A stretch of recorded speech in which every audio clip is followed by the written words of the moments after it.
You're listening to the Options Insider Radio Network, the home of the Options Podcast. For more quality options programs, visit theoptionsinsider.com or search for Options Insider Radio Network in your podcast provider of choice. Listeners can also access all of our programming through our mobile app available in the iTunes and Google Play stores. Select programs are also available via live stream at mixlr.com/options-insider. That's mixlr.com/options-insider. Don't forget to follow along with your favorite programs and submit your own questions for the hosts at twitter.com/options, stocktwits.com/options, facebook.com/theoptionsinsider, or via questions at theoptionsinsider.com.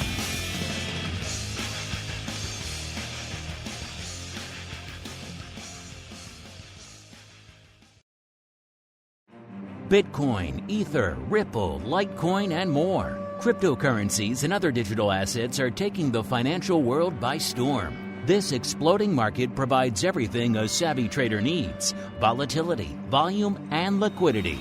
Provided you know how to find it. That's where we come in. Welcome to the Crypto Rundown. Each week, we'll break down the latest trading activity, trends, and developments on everything from coins to tokens, futures, and even OTC options. If it's moving the crypto markets, then you'll find it on the Crypto Rundown. This program is brought to you by Genesis Volatility, also known as GVOL, home of institutional-grade crypto options analytics. Whether you're trading CeFi options or DeFi options, cryptocurrencies move. Use GVOL Analytics to analyze implied volatility, model realized volatility, structure positions, and unlock alpha. For more information, visit gvol.io. That's GVOL.io. Now it's time to dive into the exploding world of cryptocurrencies and digital assets. It's time for the Crypto Rundown.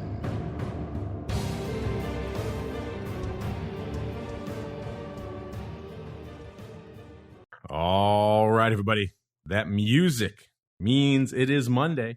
It is 2 p.m. Central, 3 p.m. Eastern. It is time once again for the Crypto Rundown, the program here on the old Options Insider Radio Network, where we venture beyond our traditional domain of your Apples and Teslas and VIX options and all that fun stuff, and look a little bit farther afield, see what's going on out there in the world of all things crypto derivatives. Going to talk the volume, the volatility, the SKEW, the OI, all that good stuff, and a whole bunch more. My name is Mark Longo from theoptionsinsider.com, as well as, of course, from the ever-evolving The Options Insider Radio Network. Pleased to see so many of you joining us on the Options Insider Plus and Options Insider Pro tip as well. Glad you're seeing and getting a lot of value out of that. Remember, we have a great Pro Q&A coming up tomorrow. It's going to be with the short vol legend himself, Mr. Don Schlesinger. So if you're intrigued by all that, make sure you join us on the Pro side so you can get access to it. And then you can start sending in your questions now. We usually get oversubscribed on those sessions. So get those questions in early so you can participate as well. And of course, as always, all this data coming at you today, courtesy from our friends over there at Genesis Volatility, gvol.io. Check it out over there. To kick the tires, easy for me to say, kick the tires and light the fires over there. If you like all things crypto, volatility, and derivatives, and listening to a show like this, so I have to assume that you do, then gvol.io is the place to go. As we keep on going right on into our first segment, it is time to roll out the Crypto Hot Seat. Forget about cold storage. It's time to turn up the heat on thought leaders from the world of cryptocurrencies and digital assets. It's time to take their place on the Crypto Hot Seat. All right, everybody. Welcome to the Crypto Hot Seat, the portion of the show where we welcome on guests from throughout the world of crypto derivatives and indeed beyond, and proceed to pick their brains for the benefit of you, the listener. And today's guest is a newcomer to the program and indeed to the network. He is RAYNE STEINBERG, the co-founder and CEO over there at ARCA. RAYNE, welcome to the Crypto Rundown program. Thanks for having me. Super excited to be in the hot seat.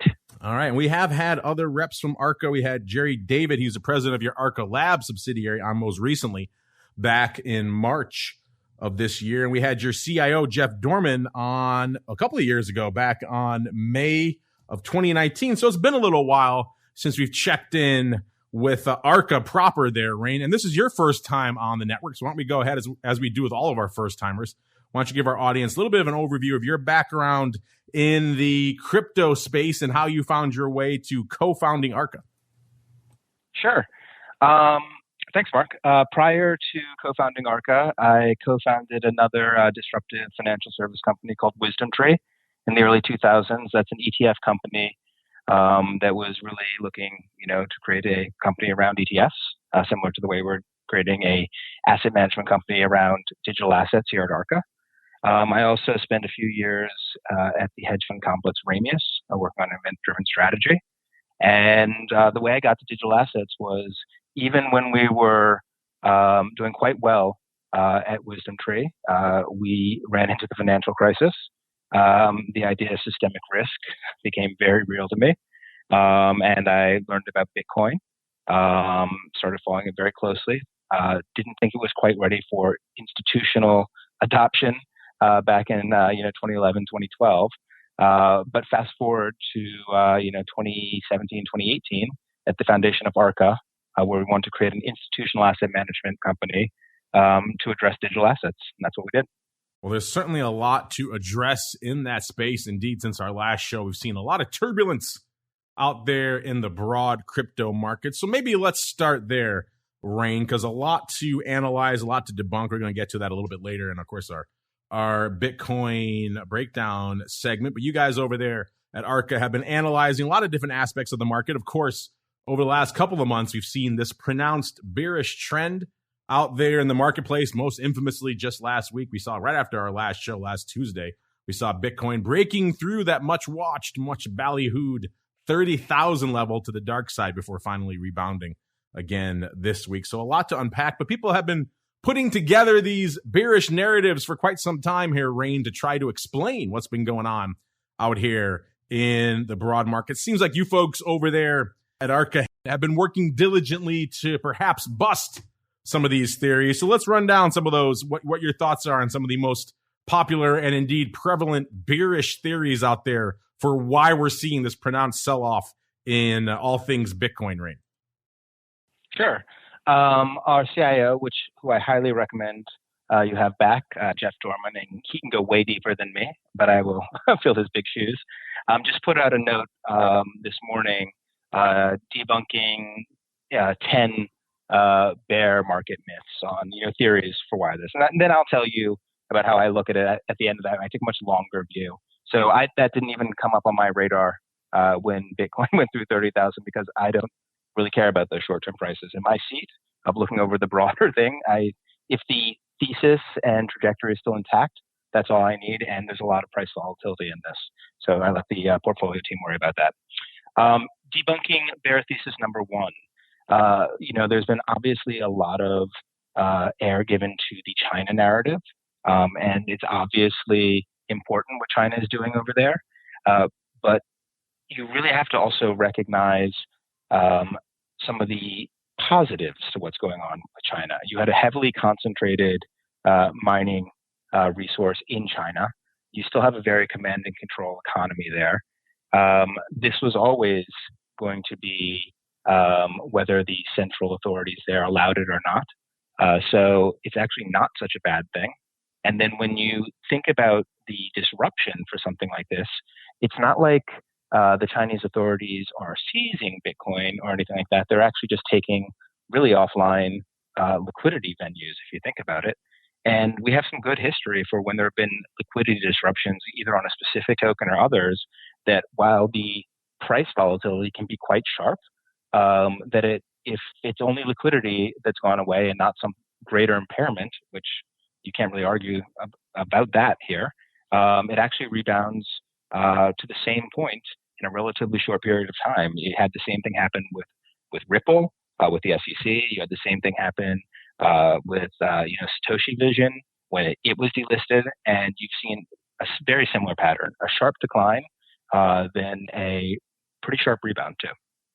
Yeah, a lot to unpack. Even just that, you're right. We have talked about Ripple of late here. People have written into us saying, how come they can't get access to it due to all the SEC madness? But you're right. It doesn't seem like in the near term it hit it. But then it recently, outside of the big bear trend that caught everything to the downside, didn't really seem to hurt it outside of that, even if a large portion of the audience here in the U.S. couldn't really access it. And the same thing about China. That's always kind of perplexed me a little bit as well. Obviously, the broad trend coming out of China for quite some time now has been predominantly negative on a lot of these asset classes. So this latest wrinkle, this latest twist, didn't really seem to me to be that shocking. And also, you're right, it was very much isolated around the mining side of the space. I think people just assume that where there's negativity for the miners, perhaps that provides a little bit of sentiment, a little bit of insight into what the mindset is for the broad Chinese economy when it comes to all things crypto. And obviously, they're a big potential marketplace for these products. We could talk China probably the rest of the show here, Raym. I know you have more beer theses that you want to debunk here. So what was next on your list of the primary beer hypotheses that are driving us down here, Raym? Sure.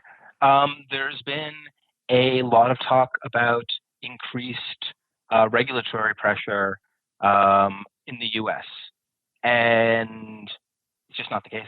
The SEC, CFTC, other regulators, banking regulators, while they're moving deliberately and enforcing current law, there's been no broader push. And I can speak to this pretty in depth in that we're interacting with the regulators. We have a 40 Act product where that has received exemptive relief back in July, and that we've been engaged with the regulators this entire time. And I would say that the regulatory environment is probably more positive and accepting than it was in the early 2000s to some of the things that we were doing at Wisdom Tree on ETFs. So it's just a new technology. They're working through it.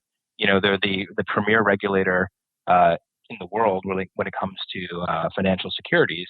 And they're, appropriately taking their time evaluating investor protection and how things like, something that's decentralized, how do you really take custody and prove ownership? These are tough questions that just aren't answered simply, but there's really been no change from our observation to that regulatory footing over this period. So nothing in the last 2 months that suggests anything. Interesting. So your outlook is still optimistic on the regulatory front. We've heard a lot of different things, that it was the changeover from transitions and, of course, taking a while to get Gensler in the role and get everything approved. And that was gumming up the works. Of course, there still are a lot of legacy issues to sort out from the pandemic and the financial issues, let alone the meme stock craze. A lot of that is siphoning off some bandwidth from the SEC that might otherwise go towards this crypto space. But it sounds like from your interactions there, Rayn, you think things are still positive over there. Yes, and these are just things that don't change very quickly. So as positive as they were, and it depends on what you view as positive. We're not very sanguine about them approving a Bitcoin ETF anytime soon, and we think there are fundamental reasons that they're working on why they're not doing that. But I don't consider that necessarily a negative regulatory impact, as we didn't really put a very high probability on that. Now, the market may disagree, and they may have had higher hopes on that, but we didn't see much change there. Yeah, that's a good point. When people bring up SEC, they're almost entirely viewing it through the lens of when will they approve an ETF? They saw the ETFs getting approved in Canada recently. They were hoping it would speed things up in the SEC here in the US. It doesn't sound like that's the case. A lot of people often conflate those two things. You're right, Rayn. They conflate the maybe punting a bit on the ETF with, obviously the U.S. is a hostile regulatory environment for crypto, Rayn, and it sounds like you don't think that's the case. Not at all. And also, I think that we're starting to see, when we say crypto, I think that maybe crypto digital assets as kind of a monolithic entity maybe was more appropriate a year ago, 2 years ago. But you're really starting to see a lot of divergence in what things are. DeFi projects, projects that have equity-like properties, security tokens. So this incredibly, broadening, diverse ecosystem. I don't think the perception of what digital assets are have caught up with it yet. While there may be Chinese regulatory pressure on Bitcoin, specifically mining. Now, should that affect a DeFi project that isn't on the Bitcoin network or has nothing to do with Bitcoin? You can argue both ways, but it would seem that it would have less to do with it than specifically Bitcoin. and something that's specifically a replacement for currency, and some of these other DeFi projects. So I think that there's still a very monolithic view of this ecosystem, and Bitcoin is kind of the leader of it, which I think is changing, and you're going to see some divergence in value between things. And it won't just be all up, all down going forward. Well, selfishly, Rain, I hope that monolithic viewpoint stays intact, because otherwise we have to rebrand the show, and I don't feel like doing that right now. So let's hope everyone just keeps calling it crypto for the foreseeable future. We can still call it crypto. All I'm saying is there's going to be pockets of crypto. You're still going to have to come to the hot seat to get the straight dope, and you might even need to visit it more regularly, for sure. There we go. I like that. I can get behind that. But you're also, I know a lot of people have been talking about, the macroeconomic environment and how that feeds into crypto. People thought a lot of the run up we saw earlier in the year with regard to crypto was, of course, driven by the Feds pumping trillions of dollars into the economy and inflation concerns. And also the flip side of that, people maybe think we're coming off the other side of that is because maybe the notion that the Fed may be easing that back, dialing that back a little bit, but you don't think that's the case either, Rain? No, I mean, we've been hearing about taper, seems forever. You're going to see noise about this when it comes up. The truth is, I think honestly, when you look at the volatility of this underlying and how early it is in its adoption, you're still talking about a very, very small asset in relation to other things that are considered inflation hedges and other pieces of that, fighting for that, monetary policy reactive like asset class. Now it's growing, but it's still very small compared to everything else. And you're going to get increased volatility around that, both to the upside and to the downside. And I would just encourage people to concentrate on whether, the narratives are intact and the theses are intact, and try not to pay attention as much to that day-to-day volatility, not for trading and doing that but if you're thinking about the expansion of it and its value proposition, what has fundamentally changed? And I would say not much. We're in the same environment, we're in the same hellish monetary environment that we're before. Good luck, tapering on all of these things and controlling inflation. I would like to see all that occur before anything happens. And this is way too short a period to make any broad conclusions about that. And the other broad drivers for the bear trend here, kind of a combo. On one hand, people thinking maybe the retail speculative frenzy, which has certainly helped drive Bitcoin and the broad crypto ecosystem to ever lofty, ever frothier heights, that may be drying up. And on the flip side, the question mark people have had for ages, is crypto really ready for institutions? It seemed like institutions were really adopting it in mass on the march up to 65,000. Maybe that is somewhat curtailing as well. It sounds like you're not buying into either of those either, Rain. No, absolutely. Listen, this company was founded on institutional interest, and it really wasn't there when we founded it in 2018, and it was founded on the thesis that it would be here. But by that time, we needed to have an institutional-grade company, an institutional-grade brand, institutional-grade products, track records of length for them to evaluate and think about. And you can't do those things overnight. We have never seen more institutional interest. And really what's different about this than some of the drawdowns that where we were more dependent on retail investors, we're seeing people stepping in. Now, it's different than the world of equities or bonds where there's, well understood things of, final value or value buyers and things like that. Those pools of capital don't really exist yet, but they're starting to come. So we've had our best asset flow months in these last couple of months. The vast majority of our LPs are seeing this as a buying opportunity, and these are all the smallest of them are just high net worth individuals, and all the way out to pension funds and endowments that are looking at this as an incredibly bullish time to get involved. So I don't buy that at all.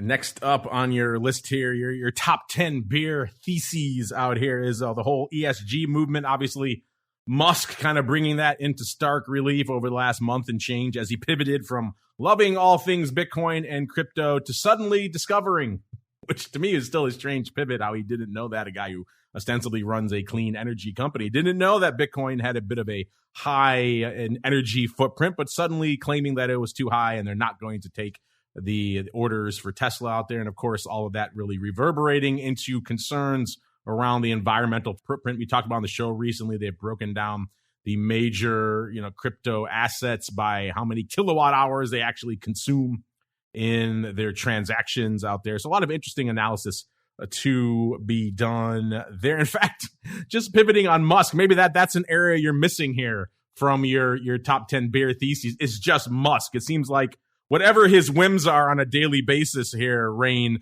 that's kind of where the crypto market moves of late. So maybe you need to debunk him a little bit too.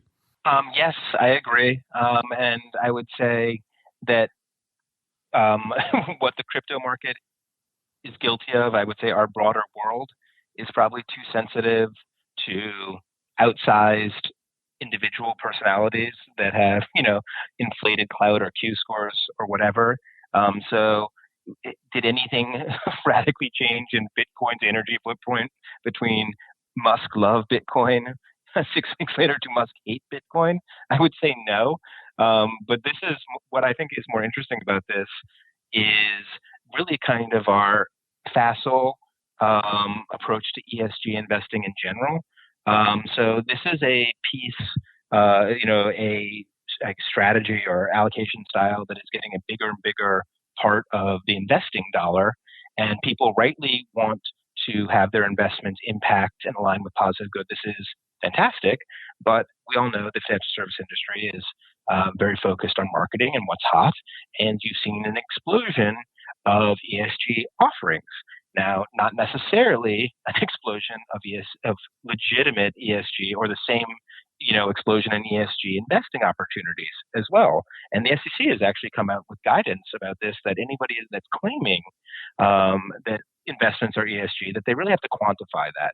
And so what we were thinking that's interesting is while there's been all this energy, hilariously, focused on the energy consumption of Bitcoin and things like that, there's been almost a total ignoring of the G part of the ESG, especially when it comes to digital assets. And that is the most appropriate thing to look at. Now, the environmental concerns are interesting, but really the value proposition of blockchain and all digital assets is as a different way to do governance. And this may be one of the most fundamental shifts in governance from equity and bond holders, to the aligning of stakeholders, to actually having decentralized, non-human controlled companies and how you govern them. This is one of the great revolutions that we've had, and almost no part of the ESG, concerns or narrative has been spent on that. So what we're trying to do at ARCA is really focus people, on think about what the ESG impacts are. So like the energy question is since everybody understands it, Bitcoin uses a lot of energy. Sure.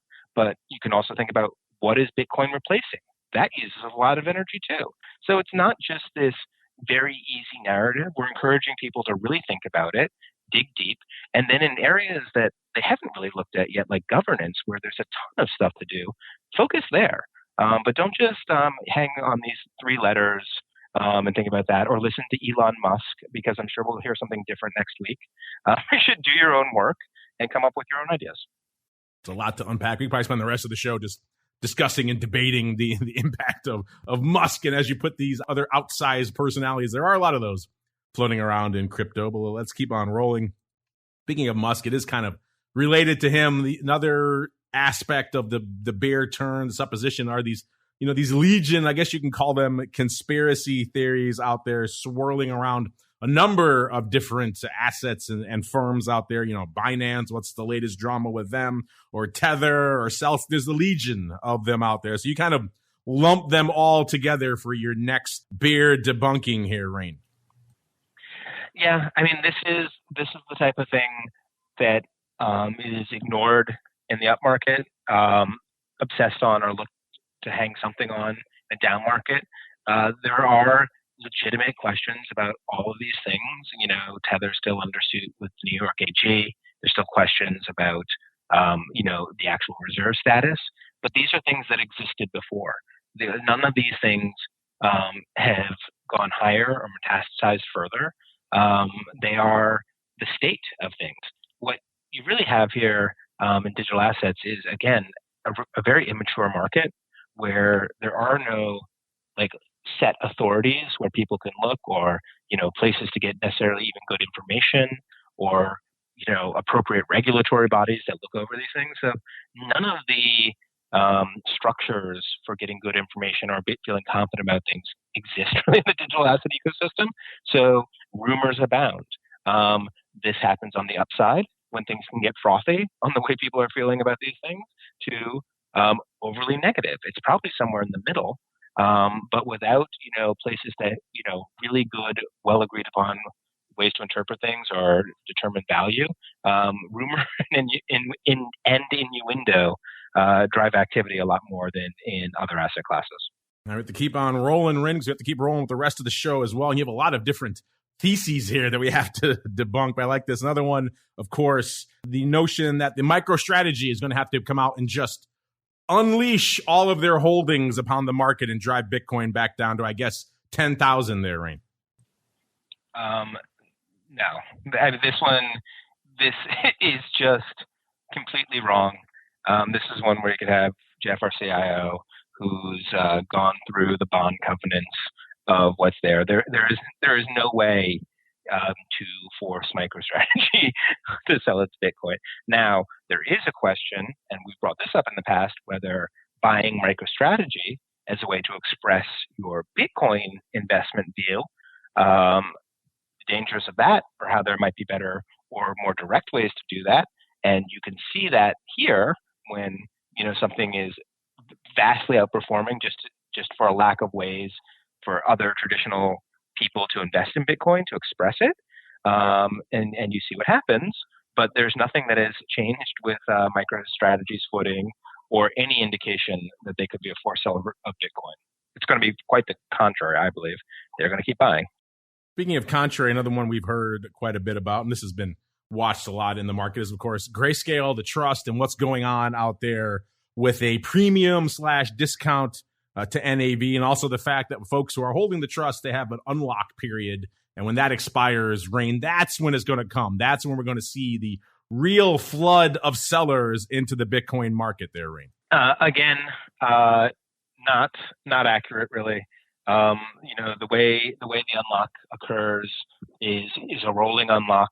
There were some unlocks in the trusts when they went from a year to 6 months, where it condensed a whole period into 6 months into just one date, and that was interesting on the secondary market and pressure on those specific things.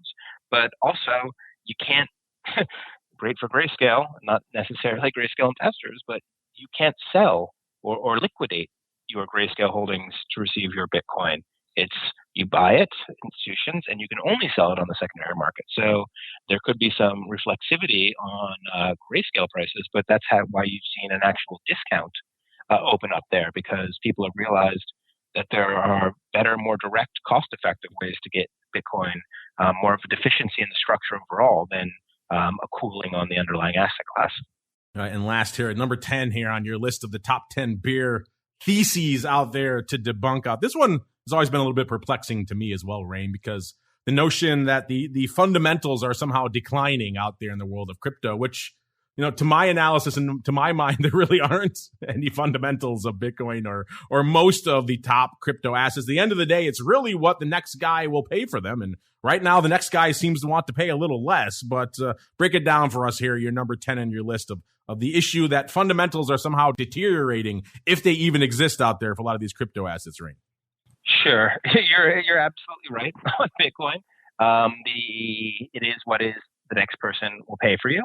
But that's also to say of any currency out there as well.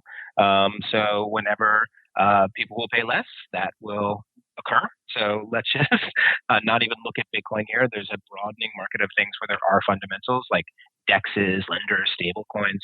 Well, all of these things have dropped off their very, very highs in peak dollar amount. Their volumes have actually still continued to grow. We're seeing massive adoption of these things. I mean, these are some of the fastest growing financial technology companies anywhere. And we really have only seen a mild deceleration, not even a reduction in growth.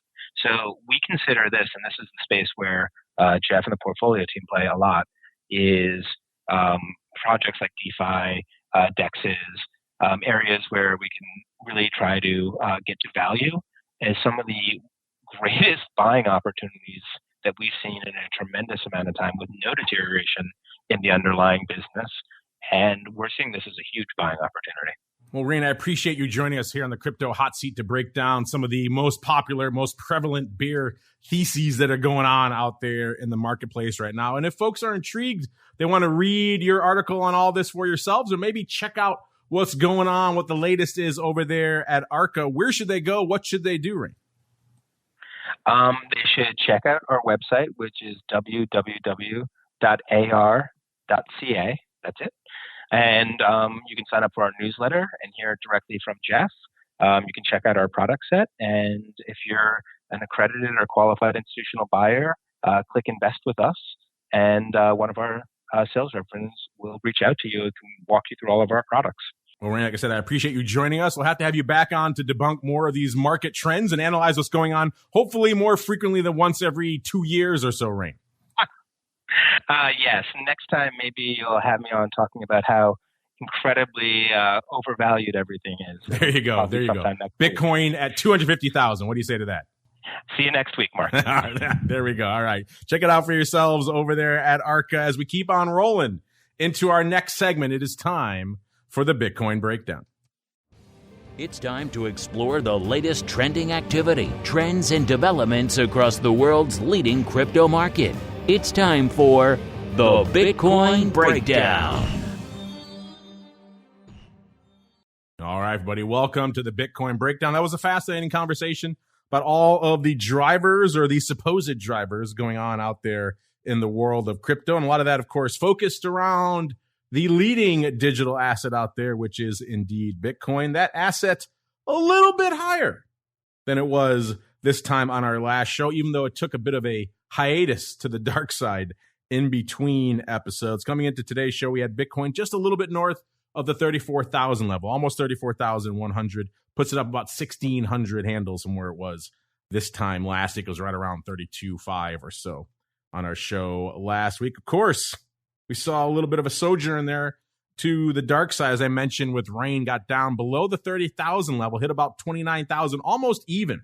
That was around the nadir for the week before rebounding. We also saw it rally back up a couple of days later. That was on Tuesday where it hit that low. On Thursday, it hit about 35,000 on the upside, 35, almost 500 out there. So it had a nice little range of over 6,000 handles on the week. We're kind of towards the upper end of that again as well. Can we maintain that? We shall see. We just broke down a lot of the interesting bear theses. I think you can wrap a lot of that up also in just, like we mentioned, Musk and the other quote-unquote outsized personalities. What are they saying about crypto this week? That seems to be where a lot of the conversation and a lot of the noise out there in the market certainly tends to aggregate around. We'll see where the vol is lining up after this kind of topsy-turvy week. On our last show, Bitcoin 1 hour vol was at about a little bit north of triple digits, 105%.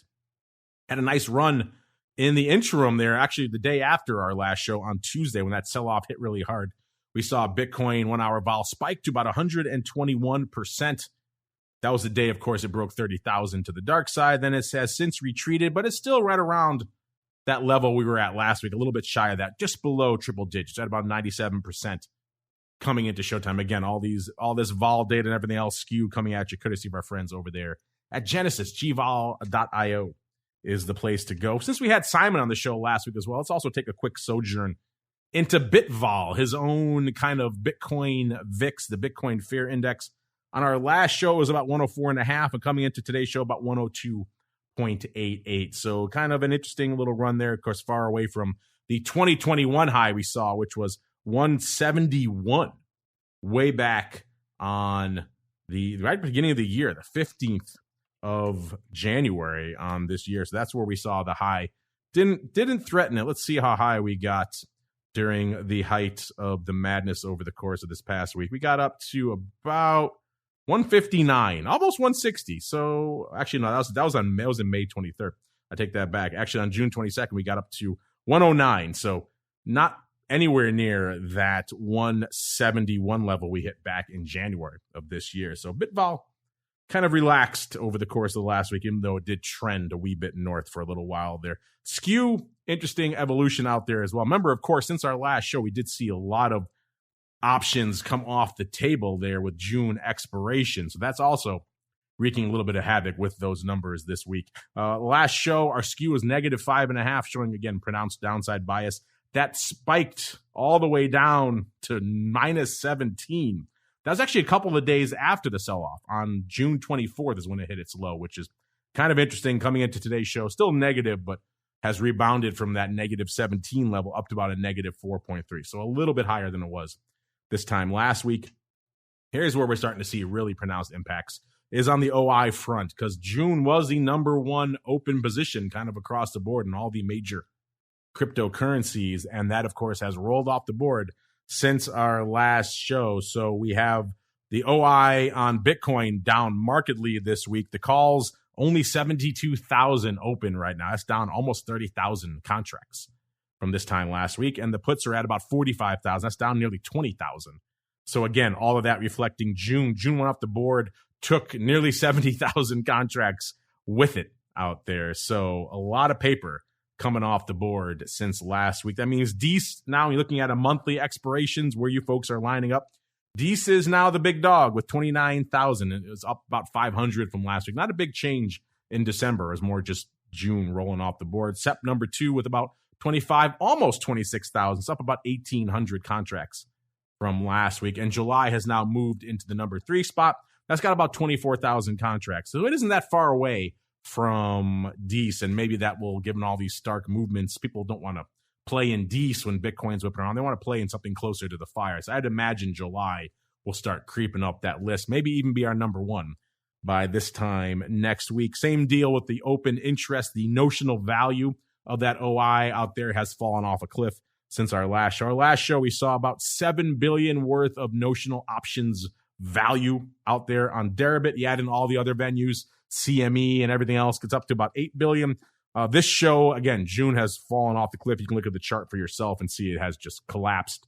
That value pretty much almost cut in half, about $4 billion worth of notional value open out there on Deribit. You add in everything else, only about $4.5 billion. So a lot has come off the board since our last show. In terms of which is the number 2 out there right now, it's Ledger X, actually, with 172 million. So maybe they didn't have as much June roll off the board as everyone else, but it's far ahead of CME, which has 116 million, and OKEX, which has 119 million, and even Bit.com, which has 134 million. So Ledger X fighting its way into the number 2 spot. Can that hold out? We shall see. A lot of you have been asking about Ledger X ever since their appearance on the show, so clearly that's resonating with a lot of you out there, and certainly for Bitcoin options traders in the U.S., you don't really have many options, pun intended, outside of CME and Ledger X. And one of those is clearly more retail size, retail friendly than the other. In terms of volume, we saw a nice spike, as you might imagine, last Tuesday during the height of the sell-off. Not even then. It wasn't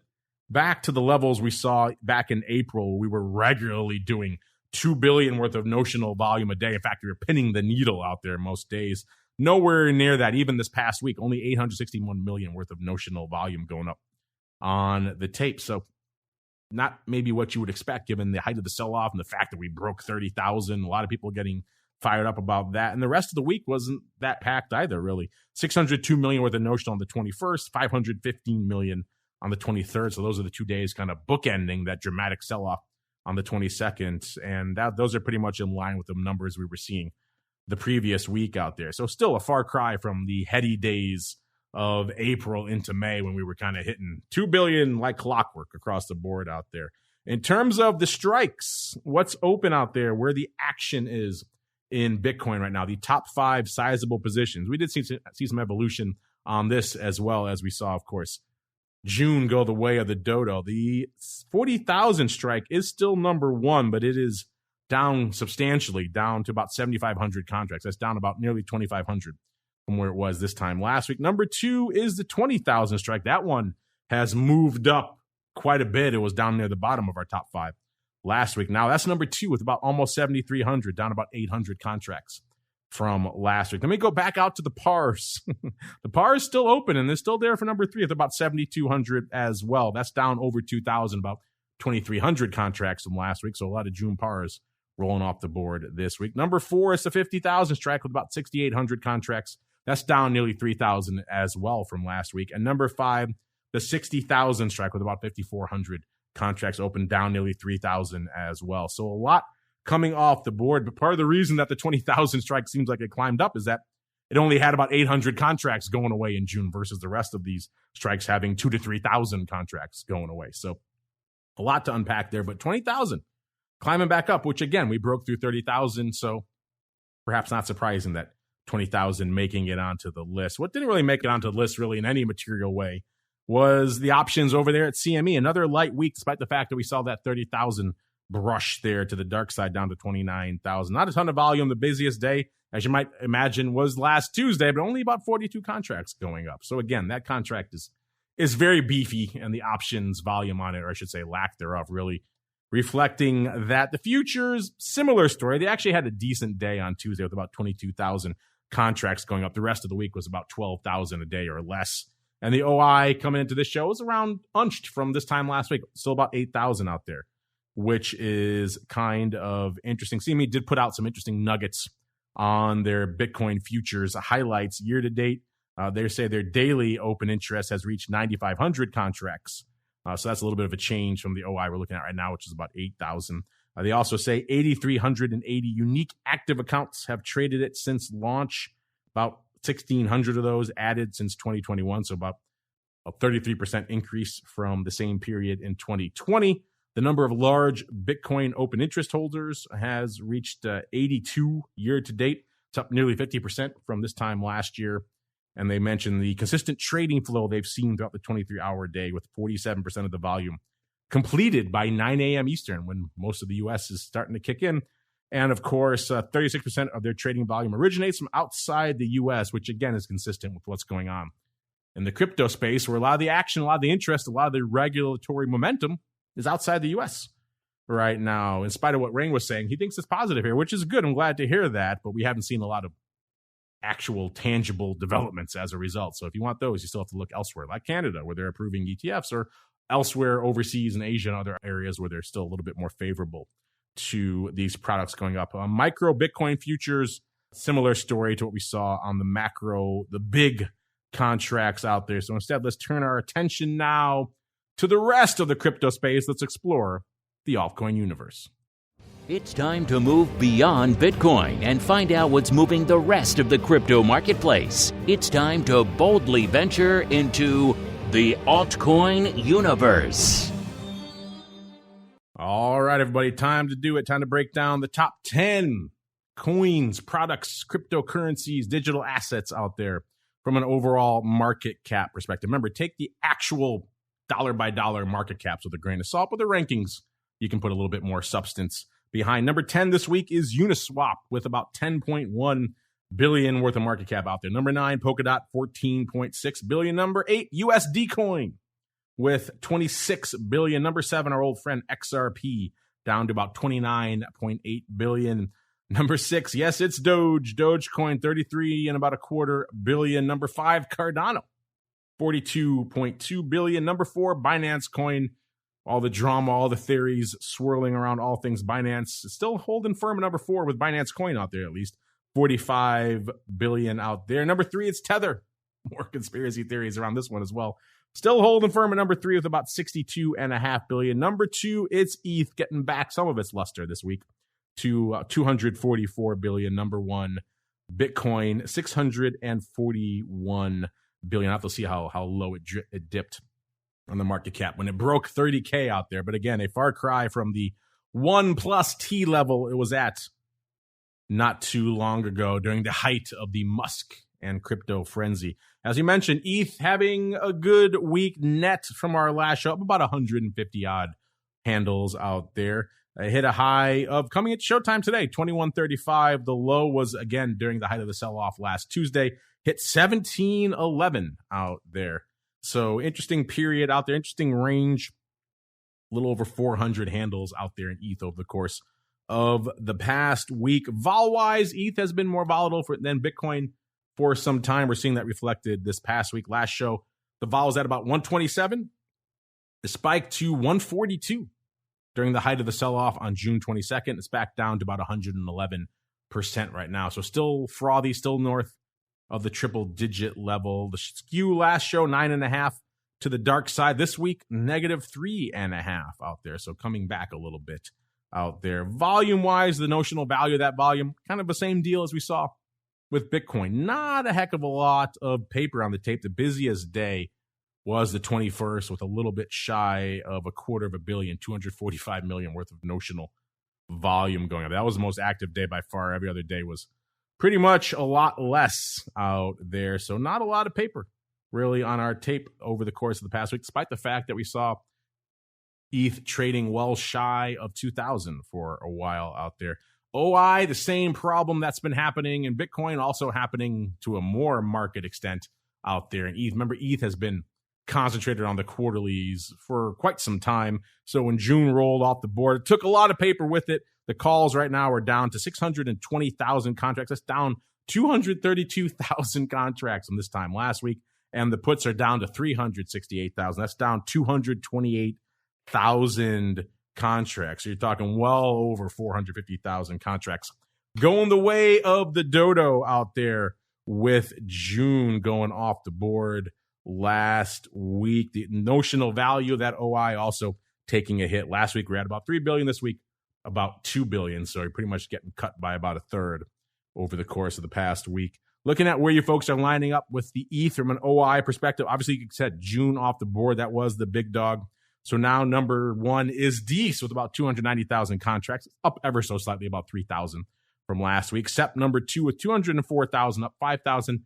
And July is sliding into our top three now with 203,000. Again, if past is prologue and what we're seeing out there, a lot of whipsawing in the front portion of the curve, folks are going to want to trade more in July than they are SEP and DECE. So we should see July keep climbing. Whether it can get up to the lofty heights of June, probably not, because June has been kind of the predominant quarterly for quite some time. So I had a lot of time to build up that OI. July only has a month before it rolls off the board. So it'd be hard for it to get up there. But if we keep whipping around, July should certainly climb up the ranks. Now, what's interesting here, listeners, we saw enormous changes in the OI since last week. And of course, that means some of these hot strikes we've been watching for a while have changed quite a bit, or perhaps fallen off our top five completely. Let's start with our top five size strikes. And I put size in air quotes because they're all much smaller than they were this time last week.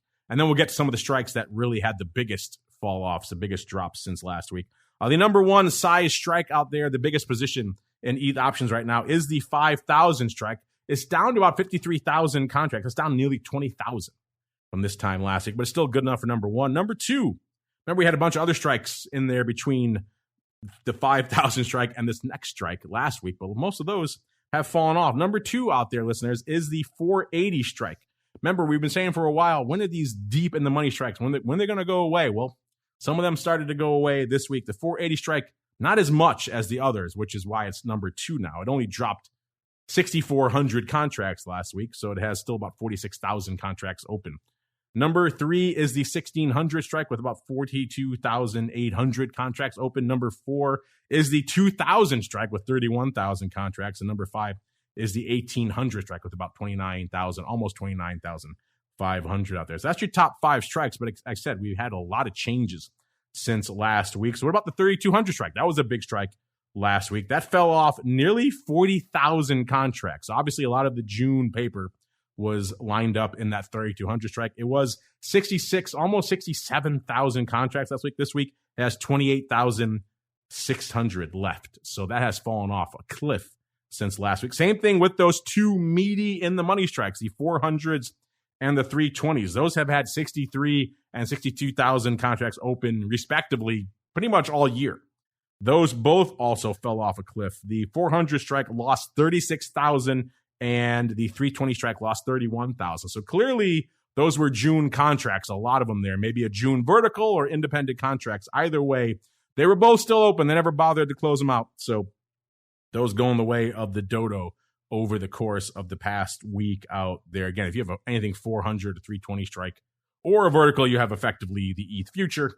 And that's kind of what went the way of the dodo over the course of the past week. So all of you who've been asking, one of those 400s and 320 is going to roll off the board. We'll see something a little bit more relevant. Well, that started to happen over the course of the past week. Still some decent size out there. So obviously it wasn't all June on those strikes, but we'll see. Given the fact that it's a lot of quarterlies, it's probably some SEP and maybe some D still on those strikes as well. So you have a little while to go for the rest of it to roll off the board, but a big chunk coming off the board this past week. Looking at some of the other contracts you guys like to watch out there really quickly. Ripple down a little over about 2.5 cents from our last show. Bitcoin SV up actually about 20 handles almost exactly from last show.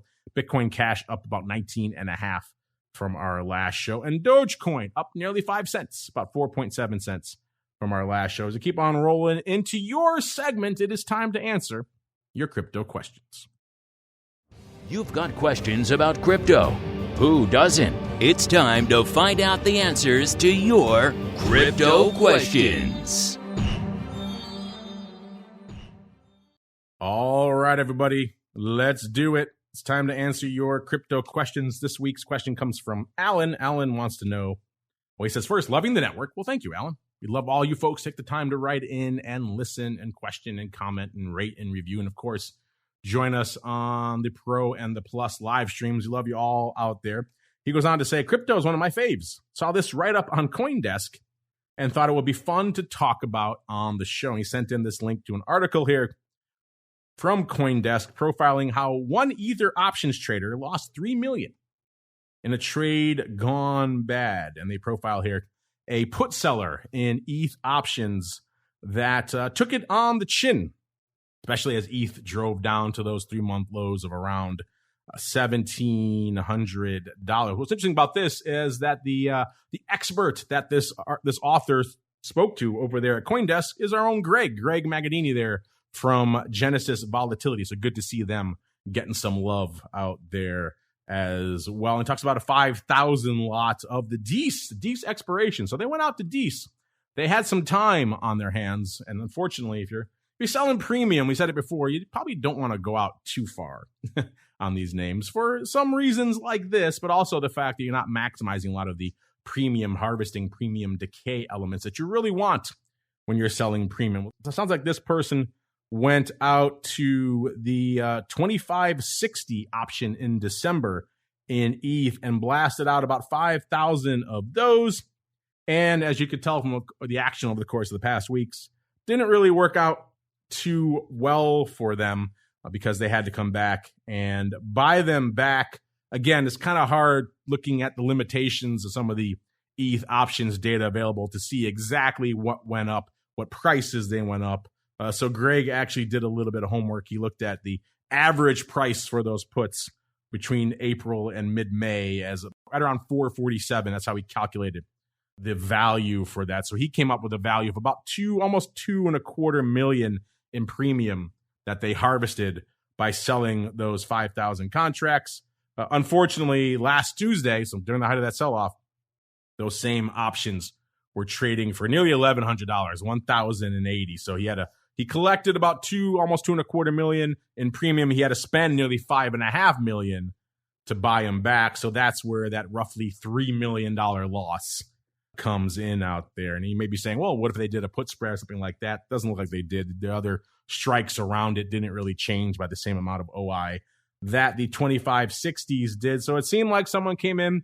We talked about this type of trade many times on our option block program in the past. My cohort there, the Rock Lobster, likes to call these line in the sand puts. This fellow or lady, we don't know, drew a pretty sizable line in the sand at 2560. He did it all the way out to Dees, to his misfortune. Didn't do it a little bit earlier, so they could have gone the way of the dodo, and he would have been all right now. And unfortunately, his line was crossed. It was crossed pretty aggressively, and at a certain point, you just can't take the pain anymore. You have to buy him back. Now, obviously, you could say, well, this guy had waited a little bit. It would have looked a lot better right now. And that is the case. But at a certain point, the risk is too much. You have to have some safeguards in place. You can't let these continue to blow up in your face. What if ETH had dropped way back to, let's say, 1,000 again? This guy would be out a lot more. Maybe his fund or his firm, or if he's an individual, whatever it would be out of business. And also, you could have your brokers and your risk managers tapping you on the shoulder saying, hey, you need to close this out. You can't let this run. So it could have been an involuntary closure on his part as well, which can certainly be the case. So yeah, we did see that. Like to see Greg and the Genesis platform getting some love out there in CoinDesk and others. And yeah, that's sometimes the dark side of doing this. If you're going to sell options, you have to have plans in place for when it goes against you. And unfortunately, it went against this trader out here. Great article, great discussion here. Thanks for that, Alan. All right, everybody. That music means we've come to the end of another excellent journey through the world of all things crypto derivatives. I want to thank our guest, RAYNE Steinberg, the CEO and co-founder over there at ARCA. You guys know where to find them. Give them a follow on the old Twitters. At ARCA is the place to go for a lot of that data that we've talked about over here in the past. A lot of fascinating stuff. We've had their different representatives on the show in the past. I got a feeling we'll have them on again. Interesting stuff to check out. If you want to check them out for yourselves, AR.ca is the place to go. And of course, I want to thank all of you out there for downloading, streaming, and subscribing and listening live. And of course, keep those questions and comments coming. If you have questions, remember, not so much about the crypto this time, but if you have questions, our next Pro Q&A coming up tomorrow with one of the legends in short vol trading himself. We can talk to him about what this fellow maybe should have done selling all these puts out here. So that'll be a fun one. Join us tomorrow a little bit earlier. It's going to be noon Central, 1 p.m. Eastern for all of our folks out there in the Pro who have access to that. And of course, we're coming at you a little bit later in the day with the advisors option live as well. And then, of course, Wednesday we have the double dose of education options bootcamp options playbook radio for all of you out there still learning about the world of options. And hey, we're all learning about options these days, even those of us who've been doing it for a while. So we're all still learning. Check out those shows. A lot of you I know do so every week. Thursday, double dose of TWIFO and the option block. Friday, double dose of volatility views and the new pro content as well of options oddities. And we're back again on Monday. Another great episode of the Crypto Rundown.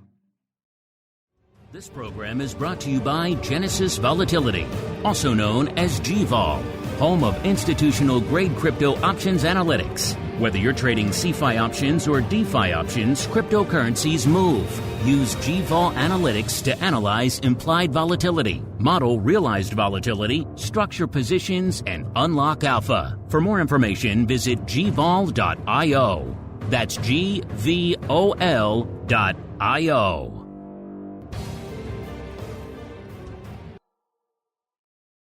You're listening to the Options Insider Radio Network, the home of the Options Podcast. For more quality options programs, visit theoptionsinsider.com or search for Options Insider Radio Network in your podcast provider of choice. Listeners can also access all of our programming through our mobile app available in the iTunes and Google Play stores. Select programs are also available via live stream at mixlr.com/options-insider. That's mixlr.com/options-insider. Don't forget to follow along with your favorite programs and submit your own questions for the hosts at twitter.com/options, stocktwits.com/options, facebook.com/theoptionsinsider, or via questions at theoptionsinsider.com.